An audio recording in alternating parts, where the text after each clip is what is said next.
E Rutherford.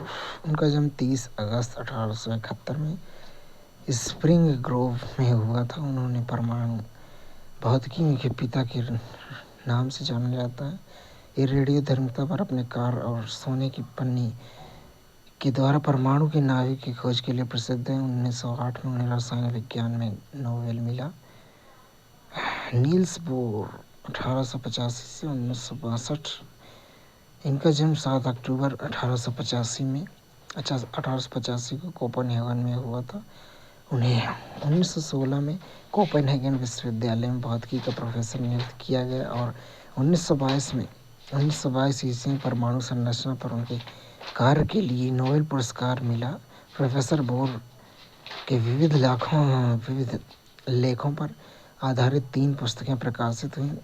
The theory of spectra and atomic constitution, atomic theory, the description of nature, Rutherford model की कमियां। Electron का वृत्ताकार कक्षा में चक्कर लगाने से यह निष्कर्ष निकाला कि इसका स्थिर होना संभव नहीं। वृत्ताकार कक्षा में कोई भी कण त्वरण से गुजरेगा और ऊर्जा का विकिरण करेगा। इस प्रकार चक्कर लगाता एक इलेक्ट्रॉन ऊर्जा खो देगा और अंततः नाभिक में गिर जाएगा। यदि ऐसा होता तो परमाणु अत्यधिक अस्थिर होता और इसलिए पदार्थ उस रूप में मौजूद नहीं होता जिसे हम जानते हैं। परमाणु स्थिर होते हैं। नील्स बोर का परमाणुक मॉडल।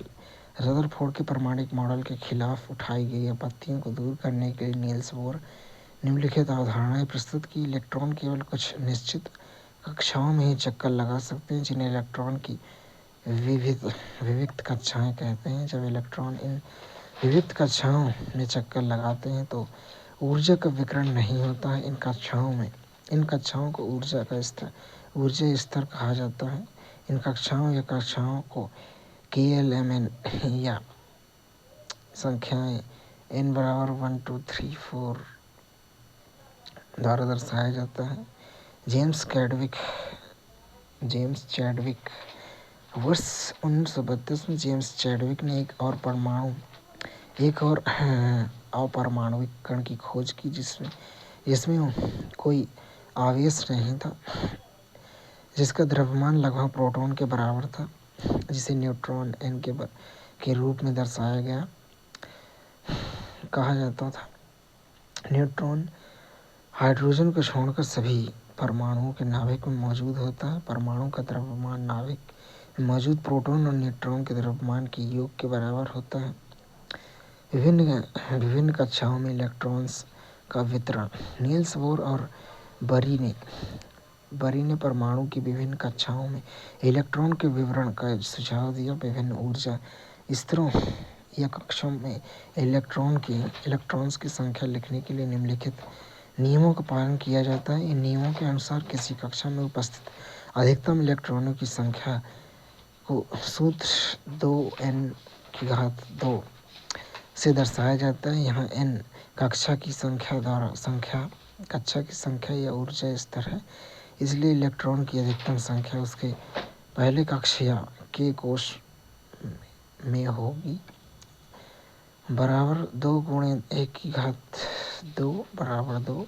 दूसरे कक्ष में L कोश में होगी बराबर 2 × 2⁻² बराबर 8। तीसरे कक्ष में M कोश में होगी बराबर 2 × 3⁻² बराबर 18। तीसरे कक्ष में N कोश में बराबर 2 × 4⁻² बराबर 32। सबसे बाहरी कोश में इलेक्ट्रॉनों की अधिकतम संख्या 8 हो सकती है। किसी परमाणु के दिए गए कोश में इलेक्ट्रॉन तब तक स्थान नहीं लेते हैं जब तक कि उससे पहले वाली भीतरी कक्षा पूर्ण रूप से भर नहीं जाते। संयोजकता। किसी परमाणु के सबसे बाह्य कक्ष में उपस्थित इलेक्ट्रॉन्स को संयोजकता इलेक्ट्रॉन कहते हैं। यह देखा गया है कि तत्वों के परमाणु जो सबसे बाहरी कक्ष में इलेक्ट्रॉन्स से पूरी तरह भरे होते हैं, कम रासायनिक अभिक्रिया दिखाते हैं, अर्थात इसकी संयोजन क्षमता या संयोजकता शून्य होती है। इन निष्क्रिय तत्वों में से हीलियम परमाणु के सबसे बाह्य कक्ष है। बाह्य कक्ष में 2 इलेक्ट्रॉन होते हैं और अन्य सभी कक्षों के परमाणुओं के सबसे बाहरी कक्ष में 8 इलेक्ट्रॉन होते हैं। तत्वों के परमाणुओं की संयोजन क्षमता अर्थात समान या भिन्न तत्वों के परमाणुओं के साथ अभिक्रिया करके अणु बनाने की उनकी प्रवृत्ति इस प्रकार एक पूर्ण रूप से भरे हुए सबसे बाह्य कक्ष को प्राप्त करने के प्रयास के रूप में समझाई गई है। 8 इलेक्ट्रॉनों वाले सबसे बाहरी बाह्यतम कक्ष को अष्टक माना जाता है। परमाणु अपने अंतिम कक्ष में अष्टक प्राप्त करने के लिए क्रिया करते हैं। यह आपस में इलेक्ट्रॉनों की साझेदारी करने, उनको ग्रहण करने या उनका त्याग करने से होता है। विचारणीय बिंदु है कि अक्रिय गैसें इनर्ट गैसेस तत्वों का एक समूह है जिनकी अभिक्रियाशीलता बहुत कम होती है और वे स्वतंत्र परमाणुओं के रूप में मौजूद होते हैं। विचार करें कि उनकी संरचना का कौन सा गुण उन्हें निष्क्रिय बनाता है और उनके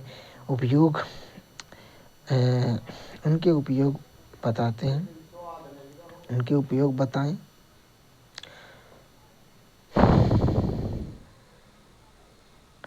परमाणु के बाह्यतम कक्ष में इलेक्ट्रॉन के अष्टक बनाने के लिए जितनी संख्या में इलेक्ट्रॉनों की साझेदारी या स्थानांतरण होता है, वहीं उस तत्व की संयोजकता शक्ति अर्थात संयोजकता होती है। उदाहरण के लिए हाइड्रोजन, लिथियम या सोडियम प्रत्येक के परमाणुओं के बाह्यतम कक्ष में एक इलेक्ट्रॉन होता है। अंततः यह एक इलेक्ट्रॉन का त्याग कर सकते हैं, इसलिए उनकी संयोजकता एक कही जाती है। मैग्नीशियम और एल्युमिनियम की संयोजकता क्रमशः 2 और 3 होती है, क्योंकि मैग्नीशियम के बाह्यतम कक्ष में 2 और एल्युमिनियम में 3 इलेक्ट्रॉन होते हैं।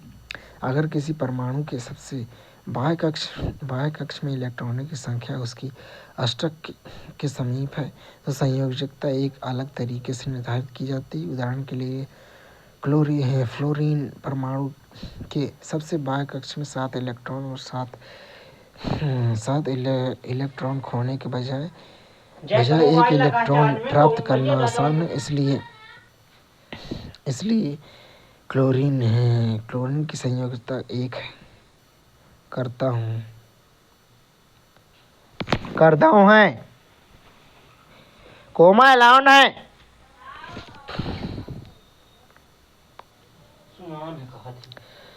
विभिन्न कक्षों में इलेक्ट्रॉन के वितरण के साथ पहले 18 तत्वों के परमाणुओं का संयोजन करें तो हाइड्रोजन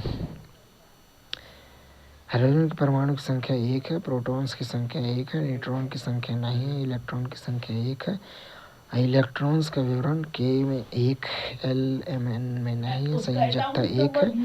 हीलियम का प्रतीक He, परमाणु संख्या 2 है, प्रोटॉन संख्या 2 है, न्यूट्रॉन की संख्या 2 है, इलेक्ट्रॉन की संख्या भी 2 है और K में 2, L-Mn में नहीं है, संयोजकता 0 है। लिथियम Li, परमाणु संख्या 3 है, प्रोटॉन की संख्या 3 और न्यूट्रॉन की संख्या 4, इलेक्ट्रॉन की संख्या 3 और K में 2 और L में 1, Mn में 0 नहीं है और संयोजकता 1 है। बेरियम Be, परमाणु संख्या 4 है, प्रोटॉन की संख्या 4, न्यूट्रॉन की संख्या 5 है, इलेक्ट्रॉन की संख्या 4, K में 2 और L में 2 और संयोजकता 2। बोरोन बी परमाणु संख्या 5 है और प्रोटॉन्स की संख्या 5, न्यूट्रॉन की संख्या 6 और इलेक्ट्रॉन की संख्या 5 और K में 2 और L में 3, Mn में नहीं है और संयोजकता 3 है। कार्बन का प्रतीक C है, परमाणु संख्या 6, प्रोटॉन की संख्या 6, न्यूट्रॉन की संख्या 6, इलेक्ट्रॉन की संख्या 6 और K में 2 और L में 4 और Mn में नहीं है और संयोजकता 4 है। नाइट्रोजन N परमाणु संख्या 7 है और 7 प्रोटॉन की संख्या भी है, न्यूट्रॉन की संख्या 7 है, सही है। इलेक्ट्रॉन की संख्या भी 7 है, K में 2 और L में 5 और संयोजकता 3 है। विभिन्न तत्वों के परमाणुओं के प्रतीक की बात करें तो डाल्टन प्रथम वैज्ञानिक थे जिन्होंने तत्वों के लिए प्रतीकों का प्रयोग किया। जब उन्हें किसी तत्व के लिए प्रतीक का प्रयोग किया तो उनका आशय उस तत्व के एक निश्चित मात्रा से भी था, यानी कि उस तत्व का एक परमाणु। बर्जीलियम ने सुझाव दिया कि प्रतीक तत्व के नाम के 1 या 2 अक्षरों से बनाए जाएं। शुरुआत में परमाणु के नाम उस जगह के नाम से लिए गए थे जहां वे पहली बार पाए गए थे, जैसे कॉपर नाम साइप्रस से लिया गया था। कुछ नाम विशिष्ट रंगों के लिए गए थे, जैसे कि गोल्ड अंग्रेजी शब्द के लिए गया जिसका अर्थ पीला होता है। वर्तमान में IUPAC international union for pure and applied chemistry एक अंतर्राष्ट्रीय वैज्ञानिक संगठन जो तत्वों के नाम, प्रतीक और मात्रकों को स्वीकृत करते हैं। कई प्रतीक तत्व के नाम के पहले 1 या 2 अक्षर अंग्रेजी में होते हैं, जैसे हाइड्रोजन H, एल्युमिनियम Al और कोबाल्ट Cu। कुछ तत्वों के प्रतीक नाम के पहले अक्षर और नाम के बाद आने वाले अक्षर से बनते हैं, जैसे क्लोरीन Cl, जिंक Zn आदि। अन्य प्रतीक तत्वों के लैटिन, जर्मन और ग्रीक नामों के लिए, उदाहरण के लिए लोहे का प्रतीक Fe है जो इसके लैटिन अक्षर फेरम से लिया गया है। सोडियम का प्रतीक Na है जो नेट्रियम से लिया गया है। पोटेशियम का प्रतीक K है जो कैलियम से लिया गया है। कुछ प्रतीक तत्व में aluminium Al, argon Ar, barium Ba, boron B, bromine Br, calcium Ca, carbon C, chlorine Cl, cobalt Co, copper Cu, fluorine F, gold Au, hydrogen H, iodine I, iron Fe, lead Pb, magnesium Mg, neon Ne, nitrogen N, oxygen O, potassium K, silicon Si, silver Ag, sodium Na, sulphur S, uranium U, zinc Zn। परमाणु संबंधी परिभाषाएं। परमाणु क्रमांक, इसे परमाणु के नाभिक में मौजूद प्रोटॉन की संख्या के रूप में परिभाषित किया जाता है। किसी तत्व के सभी परमाणुओं की संख्या समान होती है, जिसे Z से दर्शाया जाता है। वस्तुतः तत्वों को उनके पास मौजूद प्रोटॉन की संख्या से परिभाषित किया जाता है। हाइड्रोजन के लिए Z बराबर 1, क्योंकि हाइड्रोजन परमाणु में नाभिक के केवल 1 प्रोटॉन मौजूद होता है। इसी प्रकार कार्बन के लिए Z बराबर 6 है, 6 आदि। द्रव्यमान संख्या को किसी परमाणु के नाभिक में मौजूद प्रोटॉन और न्यूट्रॉन की कुल संख्या के योग के रूप में परिभाषित किया जाता है तथा इसे A द्वारा दर्शाया जाता है। चूंकि प्रोटॉन और न्यूट्रॉन नाभिक में मौजूद होते हैं, इसलिए उन्हें न्यूक्लियॉन भी कहा जाता है। कार्बन का द्रव्यमान 12U है, क्योंकि इसमें 6 प्रोटॉन और 6 न्यूट्रॉन होते हैं। इसी तरह एल्युमिनियम का द्रव्यमान 27U, 13 प्रोटॉन प्लस 14 न्यूट्रॉन है। समस्थानिक यानी आइसोटॉप को एक ही तत्व के परमाणुओं के रूप में परिभाषित किया जाता है। किसी परमाणु संख्या समान होती है किंतु परमाणु संख्या भिन्न होती है। उदाहरण के लिए हाइड्रोजन परमाणु की तीन परमाणु प्रजातियां हैं, जिसमें प्रोटियम, ड्यूटेरियम और ट्रिटियम प्रत्येक की परमाणु संख्या 1 है, लेकिन द्रव्यमान संख्या 1, 2 और 3 है। इसी प्रकार कार्बन C12 और कार्बन C14, क्लोरीन C135 और C137 आदि कई तत्वों में समस्थानिकों का मिश्रण होता है। किसी तत्व का प्रतीक समस्थानिक एक शुद्ध पदार्थ होता है। समस्थानिकों के रासायनिक गुण समान होते हैं, लेकिन उनके भौतिक गुण भिन्न होते हैं।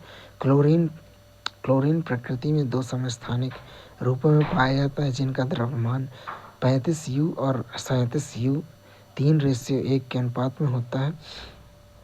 किसी भी प्राकृतिक तत्व के परमाणु का द्रव्यमान उस तत्व के सभी प्राकृतिक रूप से पाए जाने वाले परमाणुओं के औसत द्रव्यमान के रूप में लिया जाता है। उदाहरण के लिए क्लोरीन का औसत द्रव्यमान 35.5U होगा तथा यदि किसी तत्व का कोई समस्थानिक नहीं है तो उसके परमाणु का द्रव्यमान उसमें मौजूद प्रोटॉन और न्यूट्रॉन के योग के बराबर होगा।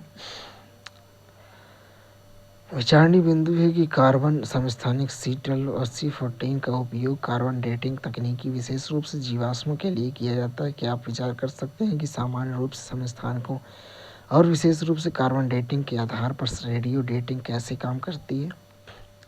अनुप्रयोग की बात करें तो कुछ समस्थानिकों में विशेष गुण होते हैं, जैसे यूरेनियम के समस्थानिक का उपयोग परमाणु रिएक्टरों में ईंधन के रूप में किया जाता है। कोबाल्ट के समस्थानिक का उपयोग कैंसर के उपचार में किया जाता है। आयोडीन के समस्थानिक का उपयोग घेंघा रोग के उपचार में किया जाता है। समभारिक विभिन्न तत्वों के परमाणु जिनकी परमाणु संख्या अलग अलग होती है लेकिन द्रव्यमान संख्या समान होती है, उन्हें समभारिक या आइसोबार कहा जाता है। उदाहरण के लिए कैल्शियम परमाणु संख्या 20 और आर्गन परमाणु संख्या 18 समभारिक है। इनके परमाणुओं में प्रोटॉन की संख्या अलग अलग होती है, लेकिन इन दोनों तत्वों की द्रव्यमान संख्या 40 है, अर्थात तत्वों की इस जोड़ी के परमाणुओं में न्यूक्लियॉन की कुल संख्या समान है। परमाणु द्रव्यमान डाल्टन के परमाणु सिद्धांत के अनुसार प्रत्येक तत्व का एक अभिलक्षणिक गुण परमाणु द्रव्यमान होता है। चूंकि किसी एक परमाणु का स्थिर द्रव्यमान निर्धारित करना अपेक्षाकृत कठिन कार्य था, इसलिए रासायनिक संयोजनों के नियम और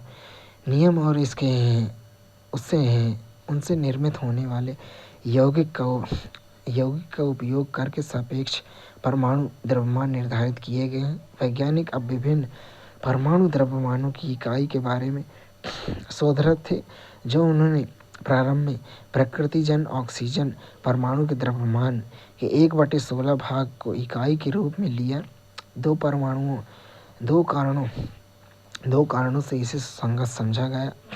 ऑक्सीजन अनेक तत्वों के साथ अभिक्रिया करके यौगिक बनाता है। इस परमाणु द्रव्यमान इकाई द्वारा अधिकांश तत्वों के परमाणु द्रव्यमान पूर्णांक में प्राप्त होते हैं। तथापि 1961 में परमाणु द्रव्यमानों को ज्ञात करने के लिए परमाणु द्रव्यमान इकाई कार्बन-12 समस्थानिक आइसोटॉप को मानक संदर्भ के रूप में सार्वभौमिक रूप से स्वीकार किया गया था। कार्बन-12 समस्थानिक के एक परमाणु द्रव्यमान के 1/12वें भाग को मानक परमाणु द्रव्यमान इकाई के रूप में लेते हैं। कार्बन-12 समस्थानिक के एक परमाणु द्रव्यमान के सापेक्ष सभी तत्वों के परमाणु द्रव्यमान प्राप्त किए गए हैं। कुछ तत्वों के परमाणु द्रव्यमान हाइड्रोजन परमाणु द्रव्यमान U1 तत्व, मैग्नीशियम का परमाणु द्रव्यमान 24, कार्बन का परमाणु द्रव्यमान 12U, सल्फर का परमाणु द्रव्यमान 32U, नाइट्रोजन का 14U, क्लोरीन का 35.5U परमाणु द्रव्यमान, ऑक्सीजन का परमाणु द्रव्यमान 16U, कैल्शियम का परमाणु द्रव्यमान 40U, सोडियम का परमाणु द्रव्यमान 23U। परमाणु का अस्तित्व आंशिक तत्व के अधिकांश तत्व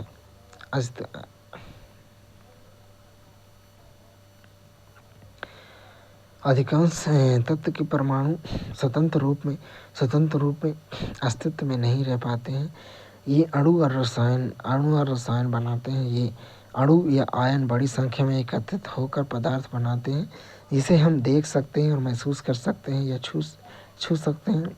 अणु एक अणु मॉलिक्यूल सामान्यतः 2 या 2 से अधिक परमाणुओं का समूह होता है जो रासायनिक रूप से एक साथ बंधे होते हैं, अर्थात आंकड़ों में आकर्षण बल द्वारा प्रबलता से जुड़े होते हैं। एक अणु को किसी तत्व या यौगिक से सबसे छोटे कण के रूप में परिभाषित किया जा सकता है, जो स्वतंत्र रूप से अस्तित्व में रह सकते हैं और उस पदार्थ के सभी गुणों को दर्शाता है।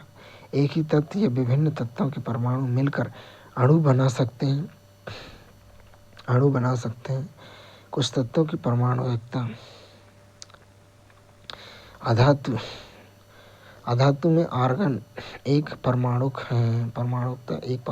है, हीलियम एक परमाणुक है, ऑक्सीजन द्विपरमाणुक है, हाइड्रोजन द्विपरमाणुक है, नाइट्रोजन द्विपरमाणुक है, क्लोरीन द्विपरमाणुक है, फास्फोरस चतुर्परमाणुक है, सल्फर बहुपरमाणुक है।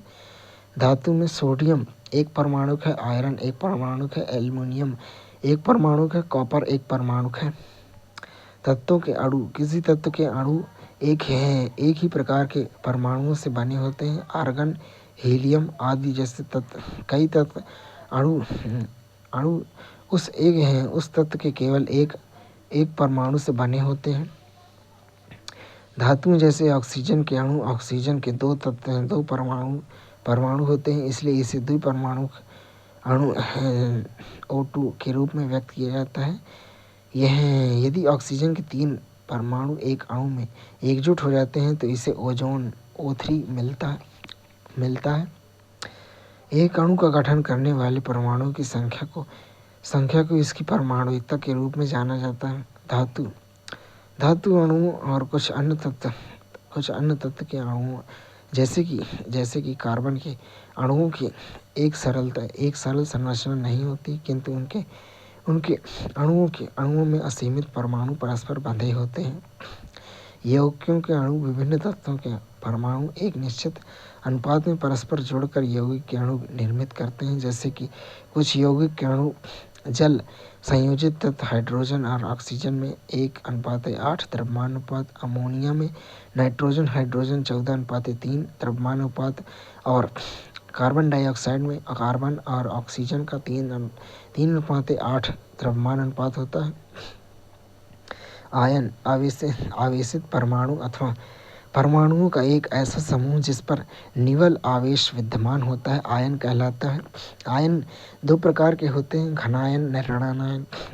कुछ आयनिक यौगिकों में कैल्शियम ऑक्साइड संगठित तत्व कैल्शियम और ऑक्सीजन द्रव्यमान अनुपात 5:2 और मैग्नीशियम क्लोराइड संघनित तत्व मैग्नीशियम और सल्फर द्रव्यमान अनुपात 3:4, सोडियम क्लोराइड संघनित तत्व में सोडियम और क्लोराइड द्रव्यमान अनुपात 23:35.5।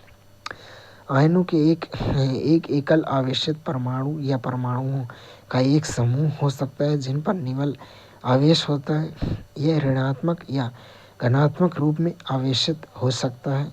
ऋणात्मक रूप में आवेशित आयनों को ऋणायन और धनात्मक रूप में आवेशित आयन को घनायन कहा जाता है। उदाहरण स्वरूप सोडियम क्लोराइड NaCl में धनात्मक रूप में आवेशित सोडियम आयन Na+ और ऋणात्मक रूप में आवेशित क्लोरीन आयन Cl- होते हैं। आवेश धारण करने वाले परमाणुओं के समूह को बहुपरमाणिक आयन के रूप में जाना जाता है। रासायनिक सूत्र में किसी यौगिक का रासायनिक सूत्र उसकी संरचना का प्रतीकात्मक निरूपण है। संयोजकता या संयोजक क्षमता का उपयोग यह पता लगाने के लिए किया जा सकता है कि किसी तत्व के परमाणु किसी अन्य तत्व के परमाणुओं के साथ मिलकर रासायनिक यौगिक कैसे बनाते हैं। कुछ सामान्य सरल और परमाणुक आयन की बात करें तो सोडियम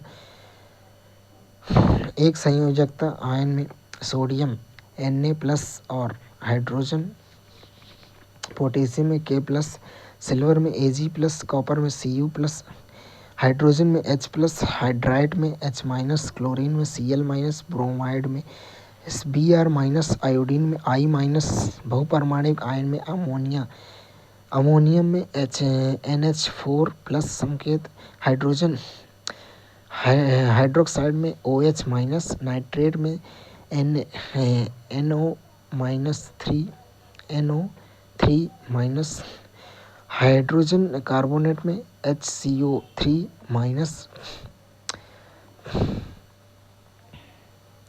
मैग्नीशियम में Mg2+, कैल्शियम में Ca2+, जिंक में Zn2+, आयरन में Fe2+, कॉपर में Cu2+, एल्युमिनियम में Al3+, आयरन में Fe3+, ऑक्साइड में O2-, सल्फाइड में S2-, नाइट्राइड में N3-, कार्बोनेट में Cu3² और सल्फाइड में SO3²-, सल्फेट में SO4² और फास्फेट में PO4³ रासायनिक सूत्र लिखते समय निम्नलिखित नियमों का पालन करना होता है। आयरन का संयोजकता या आवेश संतुलित होना चाहिए। जब किसी यौगिक में धातु और अधातु होते हैं तो धातु का नाम या प्रतीक पहले लिखा जाता है, जैसे calcium oxide CaO, sodium chloride NaCl, iron oxide FeS, copper oxide CuO आदि। यहाँ ऑक्सीजन, क्लोरीन, सल्फर अधातु हैं क्योंकि कैल्शियम, सोडियम, आयरन और कॉपर धातु हैं। बहुपरमाणुक आयनों से बने यौगिक में मौजूद आयनों की संख्या को कोष्ठकों में आयनों के सूत्र को बंद करके और कोष्ठकों के बाहर आयनों की संख्या लिखकर दर्शाया जाता है, जैसे मैग्नीशियम हाइड्रोक्साइड MgOH2। सरल यौगिकों के सूत्र दो अलग अलग तत्वों से बने सरलतम यौगिक विषमांगी यौगिक बाइनरी कंपाउंड्स कहलाते हैं। आणविक यौगिकों के रासायनिक सूत्र लिखते समय हम संघटक तत्वों के प्रतीक लिखकर उनकी संयोजकता लिखते हैं। तत्पश्चात संयोजकता परमाणु संयोजकता का क्रॉस ओवर अणु सूत्र लिखते हैं। हाइड्रोजन क्लोराइड सूत्र तत्व प्रतीक H और क्लोरीन संयोजकता 1 2। अंततः हाइड्रोजन क्लोराइड का रासायनिक सूत्र HCl। हाइड्रोजन सल्फाइड के सूत्र प्रतीक चिन्ह HS संयोजकता 1 और 2। हाइड्रोजन सल्फाइड का सूत्र H2S है। आणविक द्रव्यमान और मूल संरचना। आणविक द्रव्यमान किसी पदार्थ का आणविक द्रव्यमान पदार्थ के अणु में सभी परमाणुओं के परमाणु द्रव्यमानों का योग होता है। इसलिए परमाणु द्रव्यमान इकाई U द्वारा व्यक्त किया जाता है। उदाहरण के लिए HNO3 का आणविक द्रव्यमान बराबर H का परमाणु द्रव्यमान प्लस N का परमाणु द्रव्यमान प्लस 3 गुणे ऑक्सीजन का परमाणु द्रव्यमान बराबर 1 प्लस 14 गुणे 3 गुणे 16 बराबर 63 U। सूत्र इकाई द्रव्यमान किसी पदार्थ का सूत्र इकाई द्रव्यमान किसी यौगिक के सूत्र इकाई में सभी परमाणुओं के परमाणु द्रव्यमानों का योग होता है। इसकी गणना इसे उसी तरह की जाती है जैसे हम आणविक द्रव्यमान की गणना करते हैं। एकमात्र अंतर यह है कि सूत्र इकाई शब्द का प्रयोग उन पदार्थों के लिए किया जाता है जिनके संगठन कम आयन संगठक कण आयन होते हैं। उदाहरण के लिए सोडियम क्लोराइड NaCl के सूत्र इकाई द्रव्यमान की गणना इस प्रकार की जा सकती है कि 1 × 23 + 1 × 35.5 = 58.5 U। मोल संरचना मोल पदार्थ की मात्रा का SI यूनिट है। किसी भी परमाणु अणु आयन या कण का एक मोल वह मात्रा है जिसका द्रव्यमान ग्राम में उसके परमाणु या आणविक द्रव्यमान के बराबर होता है। किसी भी पदार्थ में एक मोल में मौजूद कणों, परमाणु, अणु, आयन की संख्या निश्चित होती है जिसका मान 6.02214076 × 10⁻23 होता है। इस संख्या को अवोगाद्रो स्थिरांक या एवोगैड्रो संख्या Na द्वारा दर्शाया जाता है। कहा जाता है कि जिसका नाम इतालवी वैज्ञानिक एमेडियो एवोगैड्रो के सम्मान में रखा गया। एक मोल किसी भी पदार्थ बराबर 6.02214076 × 10⁻23 संख्या में बराबर सापेक्ष द्रव्यमान ग्राम में किसी पदार्थ के एक मोल का द्रव्यमान उसके सापेक्ष परमाणु या आणविक द्रव्यमान ग्राम में के बराबर होता है। किसी तत्व का परमाणु द्रव्यमान हमें उस तत्व के एक परमाणु का द्रव्यमान AMU में देता है संख्या में। उदाहरण के लिए 1 U हाइड्रोजन में केवल एक हाइड्रोजन परमाणु होता है तथा 1 ग्राम हाइड्रोजन में उनके 1 मोल परमाणु होते हैं अर्थात उसमें 6.022 × 10⁻23 हाइड्रोजन के परमाणु होते हैं। इसी प्रकार 16 U ऑक्सीजन के एक ऑक्सीजन परमाणु होता है। अंततः 16 ग्राम ऑक्सीजन में उनके 1 मोल परमाणु होते हैं अर्थात उसमें 6.022 × 10⁻23 ऑक्सीजन के परमाणु होते हैं। अंतर्राष्ट्रीय भार और माप bureau international bureau of weight and measures ने वर्ष 2019 में 4 मूल मात्रकों अर्थात किलोग्राम, विद्युत धारा, मोल और तापमान की नई परिभाषाएं अपनाई। 7 मूल मात्रकों में से 4 की इन पुनः परिभाषा के बारे में विचार करें। इस बात का भी अवलोकन करें कि मोल की पुरानी और नई परिभाषा में क्या अंतर है। सन 1896 में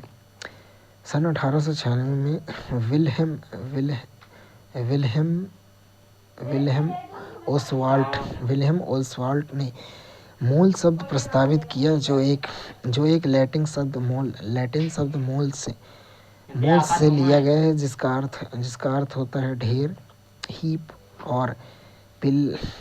किसी पदार्थ को परमाणुओं अथवा अणुओं के ढेर के रूप में किया जा सकता है।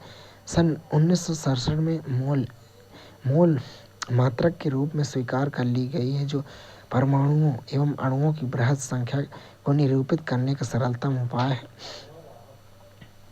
1 मोल कार्बन परमाणु में 6.022 × 10⁻23 परमाणु C, 12 ग्राम कार्बन, 6.002 × 10⁻23 परमाणु H, 1 मोल हाइड्रोजन परमाणु 1 ग्राम हाइड्रोजन परमाणु में। निष्कर्ष रूप में कहने से इस प्रकार परमाणु किसी भी पदार्थ की सबसे छोटी इकाई है जो स्वतंत्र रूप में मौजूद हो सकती है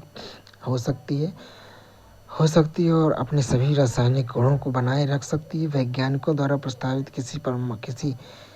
प्रस्तावित विभिन्न मॉडल परमाणु की संरचना का विस्तृत उल्लेख करते हैं। उनमें समान या विभिन्न तत्वों के परमाणुओं के साथ अभिक्रिया करने तथा अणु बनाने की प्रवृत्ति होती है। इसके अलावा विभिन्न तत्वों के परमाणु निश्चित अनुपात में मिलकर यौगिकों के अणु बनाते हैं। महत्वपूर्ण शब्दावली में परमाणु सभी पदार्थों की रचनात्मक इकाई है। संयोजकता किसी तत्व की संयोजन क्षमता को उसकी संयोजकता के रूप में जाना जाता है। द्विअंगी ऐसे यौगिक जो दो अलग अलग तत्वों से मिलकर बने होते हैं। परमाणु संख्या किसी तत्व की परमाणु संख्या उनके परमाणु के नाभिक में प्रोटॉन की संख्या के समान होती है। द्रव्यमान संख्या किसी परमाणु की द्रव्यमान संख्या उसके नाभिक में न्यूक्लियॉन प्रोटॉन प्लस न्यूट्रॉन की संख्या के बराबर होती है। समस्थानिक एक ही तत्व के परमाणु होते हैं जिनकी द्रव्यमान संख्या अलग अलग होती है। संभारिक या आइसोबार वे परमाणु होते हैं जिनकी द्रव्यमान संख्या समान होती है लेकिन परमाणु संख्याएं अलग अलग होती हैं। अणु किसी तत्व या यौगिक का सबसे छोटा कण होता है जो सामान्य परिस्थितियों में स्वतंत्र रूप से अस्तित्व में रहने में सक्षम होता है। बहुपरमाणिक आयन परमाणुओं के समूह जो आयन के रूप में कार्य करते हैं उन्हें बहुपरमाणिक आयन कहा जाता है। एवोगैड्रो स्थिरांक 6.022 × 10⁻23 को कार्बन 12 के ठीक 12 ग्राम के परमाणुओं की संख्या के रूप में परिभाषित किया जाता है। मोल पदार्थ की वह मात्रा है जिसमें कणों परमाणु आयन अणु आदि की संख्या उतनी ही होती है जितनी कार्बन 12 के ठीक 12 ग्राम के परमाणु होते हैं। मोलर द्रव्यमान किसी पदार्थ के 1 मोल के द्रव्यमान को उसका मोलर द्रव्यमान कहा जाता है। कोमल डाटा बंद करना है।